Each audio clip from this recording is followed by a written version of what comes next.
Good morning. I'm glad to be able to present two examples and two models that are focusing on key lessons in governance and inclusion levers. USAID had the opportunity to work from 2002 through 2008 through two pilot programs. One was called the Gender Informed Nutrition and Agriculture Alliance, which we refer to as GINA, and also the Agriculture and Nutrition Advantage.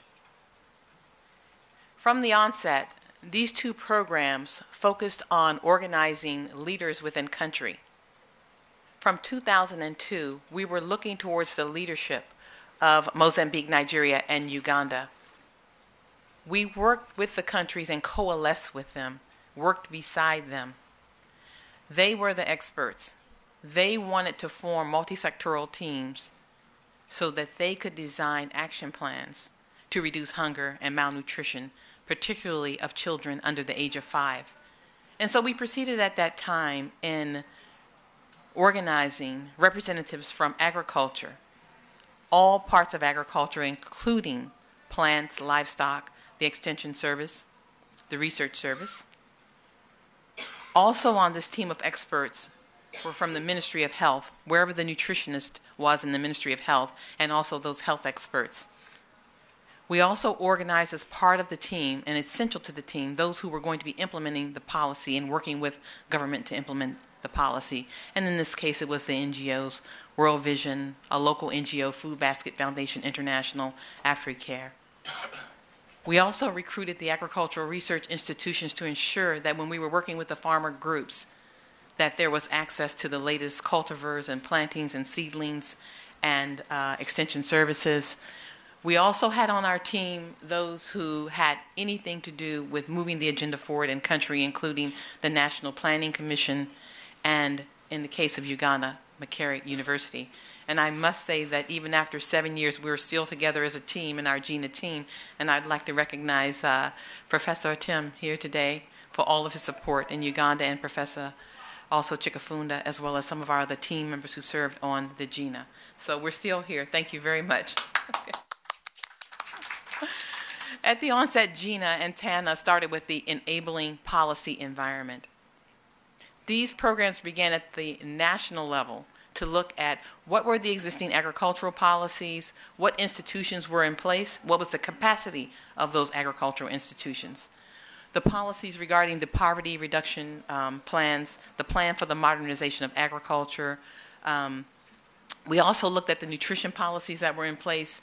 What was the capacity of the nutrition institutions in country?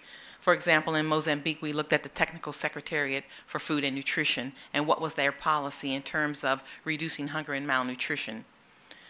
In the case of food security, we looked at all of the food security policies in country, and it allowed us to see where that country was in the development of the policy and whether additional capacity was necessary and whether the policy was just sitting on the shelf. Where was it in the implementation phase? This process took us 3 years, just in looking at the policies, ensuring that the policies were current, determining how the policy could be carried out at the state level, provincial level, and then at the local level.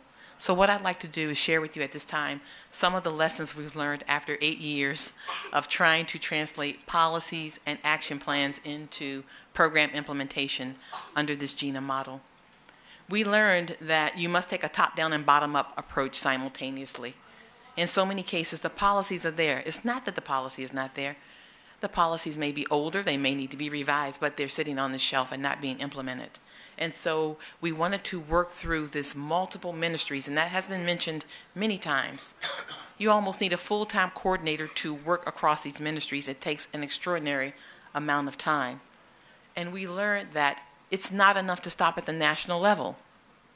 We needed a leadership network, not only at the national level, but at the provincial, sub-district, state level, and then again, advocating at the local level.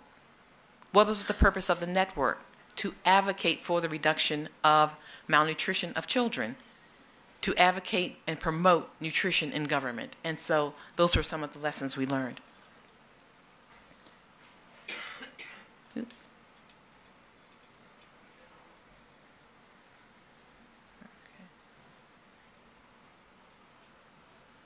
The second set of lessons learned had to do with focusing on evidence-based advocacy.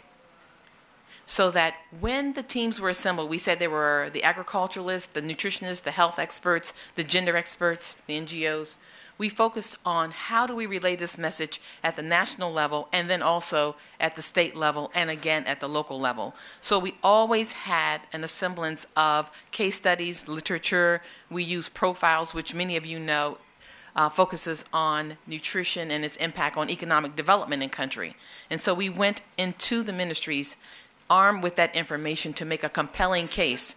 And so many times in the government offices, malnutrition was not recognized in the country. But when presented with the evidence and presentations, many of the ministers and many of those at the state level said, okay, we understand what it is you're trying to do.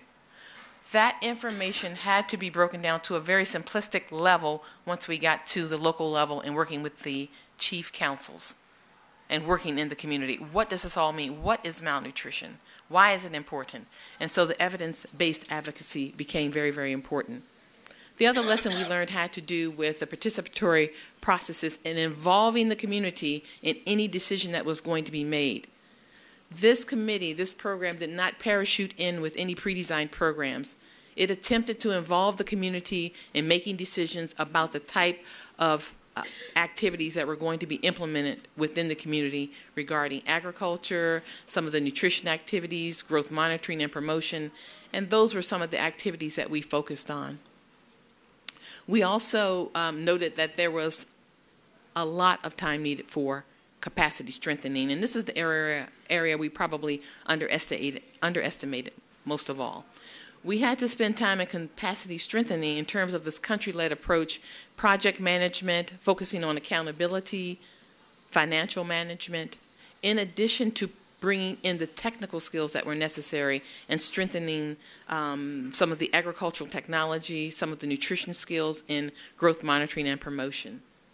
The last lesson learned had to do with gender analysis and letting everyone know that gender does not equal women. We looked at the mores and the patterns in the society and the paradigms in society regarding gender and worked on the intra-household distribution of food, the intra-household distribution of resources, and bringing women into some of the decision-making. Not excluding men, but bringing men into the process wherever possible. So that summarizes the lessons learned. We were extraordinarily pleased in Nigeria, and I will just highlight some of the policy outcomes under the GINA model. Under President Obasanjo at the time in Nigeria, we were able to launch the first food and nutrition policy in Nigeria in 30 years. We considered that a very, very significant outcome of the GINA program. We also established multidisciplinary advisory committees, again, not only at the national level, but at the local level, so that there was a continuance of advocacy, advocating for the reduction of hunger, advocating for improving the nutritional status of women and children. Finally, all of this has to have a human face. What is the human face of this policy? The human face is that of improving the nutritional status of the women and of the child.